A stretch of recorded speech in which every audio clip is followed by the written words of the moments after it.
Folks, here's the poop on the Walter, Wendy, and Wortox skill tree updates. It is now only the Wendy skill tree updates. I kid.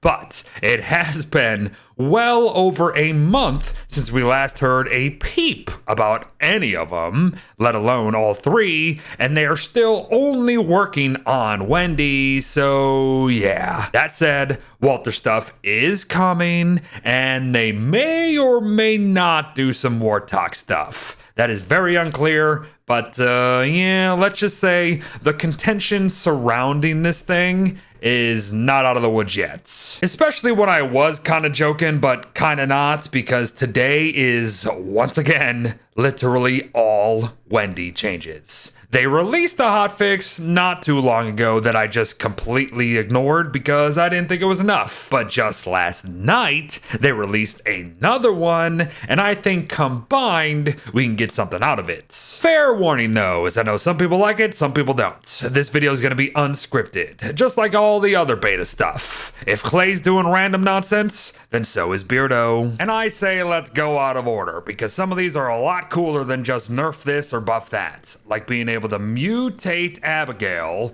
with crescent waxing moons. Oh my goodness. So technically speaking, if you could somehow get a moon dial by day 2, you could already have Gestalt Abigail. But folks, it goes a little bit beyond that, because let's say it's like day 8 to day 11. That's going to be the time of the waxing gimbus, or literally a full moon. You can also get a Gestalt Abigail that way. But as you just saw, Wendy is waiting for a waning moon, as now we don't have to wait for a new moon to get back our regular ghosty goo girl. Any waning moon, so day like 12 to 14 for the waning gimbus, or day 18 to 20 for a waning crescent, can also be used to get regular Abigail back in action.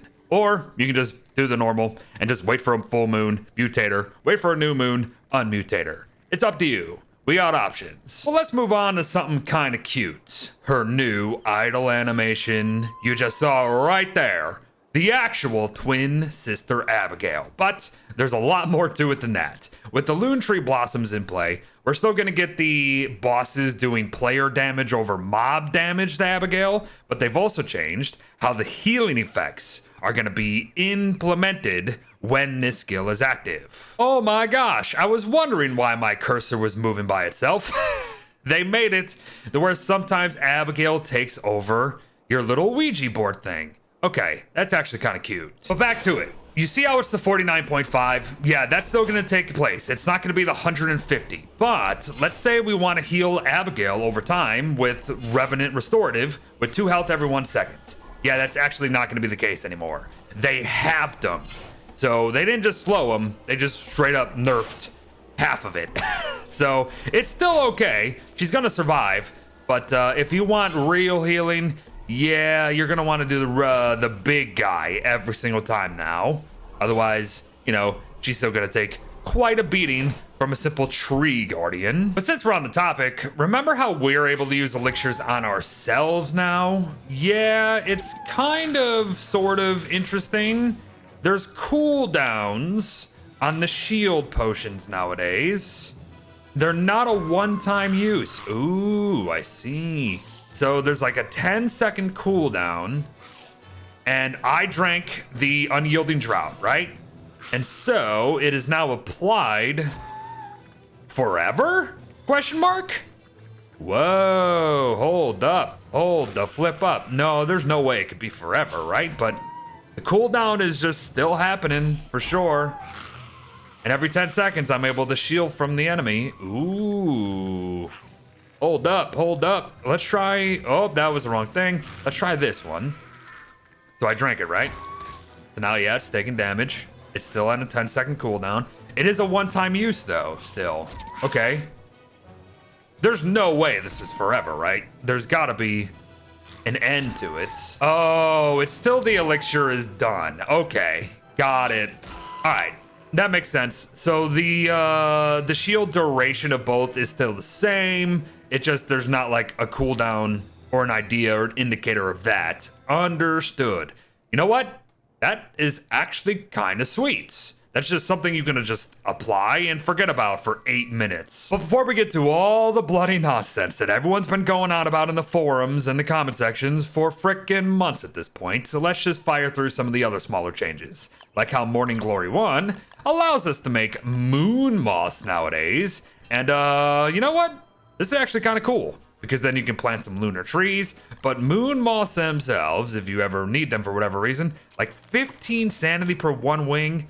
That ain't nothing. That picnic casket that got introduced in one of the more recent updates to the updates allows us to, of course, store all of our elixirs, but now we can put Morning Glory inside of it as well. Despite me thinking it was already low before because I didn't realize it was even happening, they decreased how efficient extra yield is gonna be, even though I literally just got it right there on the first one.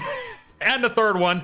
Okay, never mind. Maybe I am talking completely out of my hairy butt. It is still working rather nicely, considering I keep seeing 2 and 2 again. Okay, never mind. Yeah, don't listen to me. In my defense, they still changed it, so it's worthy of mention. But moving on to the gravestones by Wendy skill here, that gives her yet another new craft in the spirit vessel that when used on seemingly any grave, not even one that necessarily has a pip spook, we just take the whole bloody damn thing and then move it anywhere. So I'm pretty sure this replaces the shoveling that we like started with when this beta was active. And I think the whole point is to just move entire graveyards of ghosts, right? Instead of just the gravestones themselves. Probably, right? They just want us to be able to just make our own ghost armies around our base or something, because that's what I'm feeling. And even though it doesn't make any sense, every now and then, empty vessels have cute animations as well. So it seems like that's what Klei is going for in this update. Lots of new animations, because guess what? The last thing we're talking about before all the stupid Planar stuff is another animation about her showing up in a grave. There it is, ladies and gentlemen.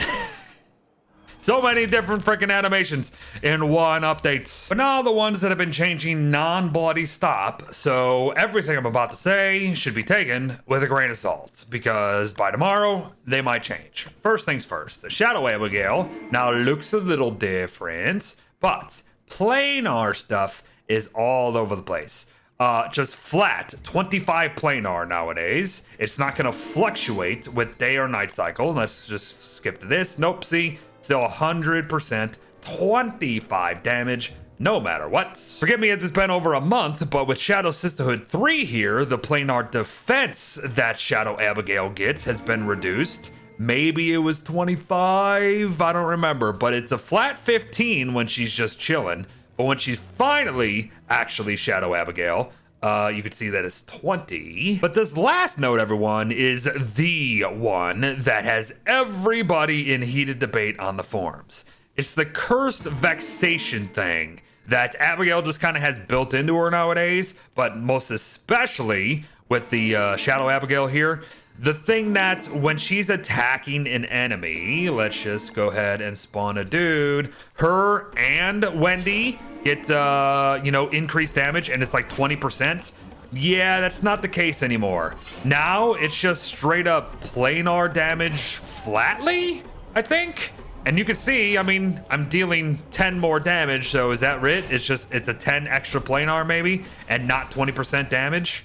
Yeah. That's probably it. That's what I'm guessing. But folks, just like how I told you at the start of this video, Wendy's all I got for you.